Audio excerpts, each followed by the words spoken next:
your favorite fashion brands are suddenly completely obsessed with your living room. Oh, absolutely. It is everywhere right now. Right. Like, think about it. You go to a boutique looking to buy a coat, and suddenly you are being shown, I don't know, a hand-painted wallpaper or a solid bronze vessel or a cashmere throw that costs more than your first car. Yeah, and it is not just a passing trend either. No, it really isn't. It is part of this massive shift in the industry. So, welcome to this deep dive. Today, we are figuring out why the labels in your closet are suddenly, well, colonizing your home. Which is a huge topic. It really is. We are unpacking a comprehensive dossier on Milano Moda Design, specifically looking at the April 19th through 26th, 2026 edition. And we have some incredible source material for this. Yes, we do. We will be using a really brilliant strategic trend report by Simona Cochi for the Italian Way as our map today. Our mission here is to explore what industry insiders are calling the Great Reset of luxury. It is a phenomenal shift to witness, honestly. We are watching fashion houses move way, way beyond clothing to basically dominate the entire lifestyle spectrum. Okay, let's unpack this, because to me, this shift feels exactly like a film director deciding they don't just want to make the movie anymore. They want to design the actual theater you sit in to watch it. Oh, I love that comparison. Right, like they want to control the texture of the velvet on the seats, the lighting in the aisles, even the temperature of the room. They just want absolute control over your entire environment. That is a perfect metaphor. They aren't just dressing the actors anymore. They are building the entire stage. And we really do have to look at the staggering financial stakes here to understand why. The numbers are pretty wild, aren't they? They are huge. The luxury interior market is projected to hit $76.4 billion by 2026. Wait, 76 billion? Yeah, $76.4 billion. And within that, just the luxury furniture sector alone is sitting at $34.14 billion with a really healthy 5.1% growth rate. So, this isn't just a fun side project for these fashion houses. It is a highly calculated recalibration of where luxury actually lives. And Milan has effectively transformed into like a living laboratory for all of this. Exactly. The report refers to their strategy as modernized heritage. Which sounds very academic, but it makes sense. It does. And the target audience here is high net worth individuals, or HNWIs. But it is not just the traditional old money in Paris or New York anymore. Right, the geography of wealth has shifted. Completely. The demand is surging in these emerging global wealth hubs. We are talking about tech and finance titans in Shenzhen, Bengaluru, and Miami. Okay, wait, I have to challenge this a bit. Yeah. Because I remember the early 2000s, and we saw brands try this before. Oh, yeah. The early 2000s were a time. Right, they were basically just, slapping their interlocking logos on cheap polyester throw pillows and charging $1,000 for it. And consumers eventually saw right through that grift. They absolutely did. So are we just seeing a glossier version of a logo-slapped couch now? Or is this a genuine evolution in design? Well, that is the exact trap the industry is desperately trying to avoid today. What's fascinating here is that this is no longer about mere brand licensing. It is experiential branding. Experiential branding. Okay, explain that. So for a tech entrepreneur in Bengaluru, And for the listener who might not be familiar with supply chain acronyms, FSC stands for Forest Stewardship Council. It essentially proves the wood was harvested ethically and sustainably. which is important, but there is more to it here. Exactly. In this context, it feels less like a basic environmental checklist Yeah. and more like a flex of permanence. If you use FSC wood, liquid metals, and backlit natural stones, you are basically building an artifact that will outlast the person buying it. You hit the nail on the head. Fast fashion and these rapid trend cycles have completely lost their luster at this tier of wealth. The consumer just wants permanence. They do. But here is the strategic hurdle for these brands. To convince a consumer that your fashion house can offer the permanence of a piece of furniture, you have to prove your intellectual and cultural weight first. Yes, you have to prove you aren't just a fleeting trend. Exactly. Which brings us to how they are actually doing that. And it is honestly wild. If you are a legacy brand trying to prove your cultural relevance, you do not just release another handbag. No, you definitely don't. You take over a deeply historical sacred space. Let's look at Gucci, for example. Oh, the Gucci move was brilliant. It really was. Kering, their parent company, had a well-documented dip in sales in the preceding years.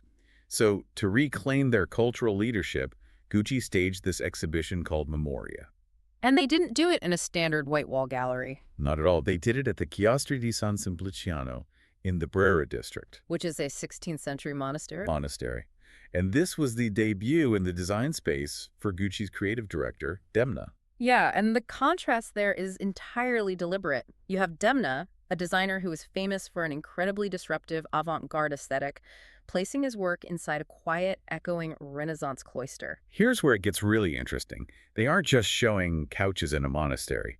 The exhibition was a symbolic retelling of Gucci's 105-year history. Right, they treated their own archive as living material. It is a brilliant play for authority.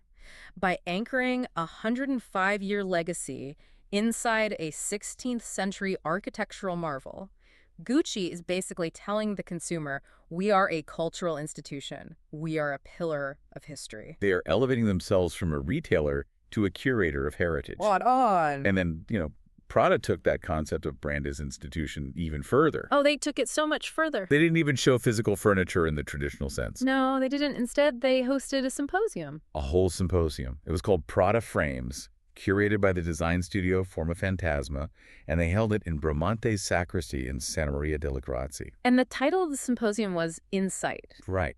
And what were they discussing? They were talking about the sociopolitical impact of image making and digital infrastructure in the age of artificial intelligence. Which is just... Prada is literally operating as a think tank. It is like they installed a supercomputer inside a grandfather clock. The supercomputer in a grandfather clock visual is brilliant because it captures the exact friction Prada is generating. Right, because you think, why would a luxury brand host academic debates about algorithmic bias? Because to sell a lifestyle at this financial level, you need a philosophy. Prada is defining the cultural zeitgeist. They really are. They are signaling that when you buy into their brand, you aren't just buying Italian leather, you are buying into a profound intellectual rigor. It's a fascinating strategy. But, okay, if Prada has our minds up in the digital clouds debating the ethics of AI, our physical bodies still live in the real world. We still need to, sit down. You do indeed. And the sources show this massive industry-wide pivot toward the extreme tactile reality of materials to counteract that digital heavy lifting. Yes, the focus on materiality is huge right now. Let's look at Loro Piana. They presented an exhibition called Studies Chapter 1 on the plaid at the Cortile della Sera. But wait, how does a simple plaid throw blanket translate into an entire interior vocabulary? It sounds strange at first. Right. I mean, how does a sweater become a room? Well, it is all about the mechanics of the fibers. Loro Piana basically showcased an index of techniques using cashmere and superviso wool. Okay, superviso wool. Yeah, so cashmere is incredibly soft. It drapes beautifully on the human body. But superviso wool, which comes from a specific breed of sheep in the Apennine Mountains, is much more rugged. Oh, interesting. It has a structural integrity that actually holds a shape. By blending these, Loro Piana demonstrated how fibers meant to dress the body can be mechanically engineered to seamlessly dress a room. Providing both structural permanence and sensory comfort. Exactly. They are showing their technical math to the consumer. Armani Casa did something really similar at Corso Venezia 14, engaging in a dialogue with Giorgio Armani's private archives to prove that true luxury is consistency over decades. Heritage is a huge selling point. But it's not just the heritage brands, is it? The new entrants are making huge waves with this focus on material permanence, too. Oh, absolutely. Like Chris Van Ash, he debuted his work at Fondazione Sozani, and he didn't bring textiles. He brought 14 limited edition bronze vessels. Bronze. You cannot get much more permanent than heavy metal. Really. And the choice of bronze is highly psychological. A fashion cycle moves at this frantic, almost disposable pace.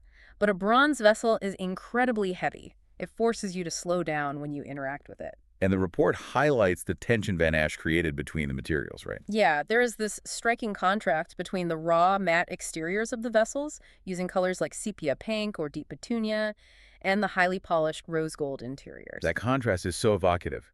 The matte exterior feels like a rough fortress against the chaotic outside world, while the polished rose gold inside is this protected, perfect core. Exactly. And speaking of a fortress against the outside world, we see a similar rebellion in Vivienne Westwood's collaboration with Cole & Son. They created this hand-painted, anarchic wallpaper. Yes, and the techniques they used are vital to the story there. They utilized traditional moiré and strié techniques to translate iconic Westwood designs, like her trompe de tons and graphic leopard prints. Let me pause you there just for the listener who hasn't stared at a wallpaper sample book recently. What do moiré and strié actually look like on a wall? Of course. So, Moire is a technique that creates a visual illusion resembling the ripples of water on silk. It plays with light and perspective. Oh, beautiful. Strié, on the other hand, involves dragging a stiff brush through wet paint to create a deeply textured, linear pattern that looks almost like woven fabric. Okay, that sounds incredibly labor-intensive. It is. Both require immense patience and human skill. Westwood did this entirely in Great Britain to promote a very specific ethos, which is buy less, choose well, make it last. So what does this all mean? Like, why this sudden, intense obsession with the hyper-tactile? Why are we seeing dragging brushes and poured bronze and rugged mountain wool dominating Milan? Brands are essentially weaponizing biophilia. Weaponizing biophilia. Oh, yeah. Biophilia is the innate human instinct to connect with nature in organic, tactile forms. We live in this over-mediated, screen-saturated world. After staring at perfectly smooth glass screens and algorithmically generated videos for 10 hours a day, Yeah. your brain is just starved for texture. That is so true. This quiet luxury movement acts as an antidote to that. Creating a home in 2026 isn't just about showing off your wealth to dinner guests anymore. It is about creating a psychological refuge. Right? When everything outside is chaotic and digital, your interior environment needs to ground you physically and emotionally. A psychological refuge. That makes perfect sense. But you can have the most profound think tank philosophy in a monastery, and you can source the finest sopravviso wool. But ultimately, who is actually making these items? This brings us to the human element, because the sources make it really clear that manufacturing isn't just a background process anymore. No, it is front and center. How something is made has become a highly political and ethical statement. The conversation about materiality inevitably leads to the hands that shape it. You just cannot divorce the object from the artisan. Exactly. And the most striking example of this in the report is the Ensign project by Vanity Fair. That project was visually stunning. It really was. It was held at the Piscina Cochi and curated by Sabato di Sarno. And they brought together 12 historic Italian artisanal companies. We're talking about legendary names like Veneti for glass, De Castelli for metal, and Robelli for fabrics. Incredible legacy brands in their own right. But what really caught my eye wasn't just the objects inside, it was the exterior. Oh, the installation. Yes. The artist J.R. created a monumental installation on the facade of the Piscina Cochi building, featuring the actual faces of the artisans, giant building-sized portraits of the workers themselves. If we connect this to the bigger picture, the context of 2026 is just crucial here.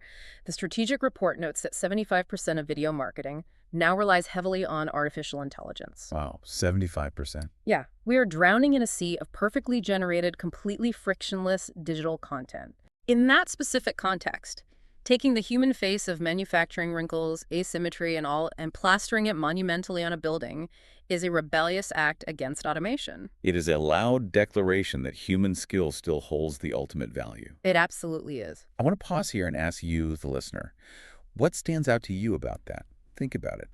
When everything around us, the images we see, the texts we read, the videos we watch, when all of that can be perfectly generated by algorithms without a single flaw, perfection suddenly becomes incredibly cheap. It's mass-produced perfection. Exactly. So the slight, unpredictable imperfections of a human hand, the slight variation in a Strié wallpaper brushstroke, or the subtle asymmetry of a hand-blown Venini glass vase, those imperfections suddenly become the ultimate luxury. Because humanity is what is truly rare now. Exactly. That realization is the very crux of the Great Reset. The luxury of the future is not flawless, it is authentic. The Insima project, and the word literally translates together, is a structural reminder that protecting human knowledge is the only way to maintain the soul of these objects. Because an AI can easily output a rendering of a beautiful chair. Right, in seconds. But it cannot imbue that chair with the cultural memory of a Venetian glassblower or a Milanese metalworker. The human hands are the provenance. So well said. So bringing all these incredible threads together, the 2026 Milan Design Week proves that the future of luxury is fundamentally changing. You aren't just buying a Laurel piano blanket or a Chris Van Ash bronze vase to fill a corner of an empty room. No, you are immersing yourself in meaningful, durable experiences. Right. You are buying a piece of Prada's intellectual rigor or Gucci's 105-year history. You are buying a narrative. And above all, you are buying a sanctuary. The transition of these global fashion powerhouses into the $76.4 billion lifestyle market shows that consumers are demanding a holistic approach to their lives. It is all connected. It is. They want the aesthetic codes and the values they wear on their bodies to be perfectly reflected in the spaces where they retreat from the world. It all comes back to the film director designing the theater, which leaves us with a final thought for you to mull over. As our living spaces become these highly curated, intensely tactile reflections of our personal philosophies, what does the design of your own space say about your values in an increasingly automated world? That is the big question. Look around your room right now. Does it reflect a desire for speed, convenience, and perfectly frictionless surfaces? Or does it reflect a need for permanence, texture, and genuine human connection? It is a profound question, and one we will all have to answer as the line between our digital lives and our physical sanctuaries continues to blur. It really is. And before we go, as required, I need to read the following acknowledgement in full. This review has been researched, analyzed, and produced by Simona Cochi, digital journalist and producer from The Italian Way, an expert in the field of digital valorization of arts, design, and fashion events and collections, who curated and authored the contents of this review.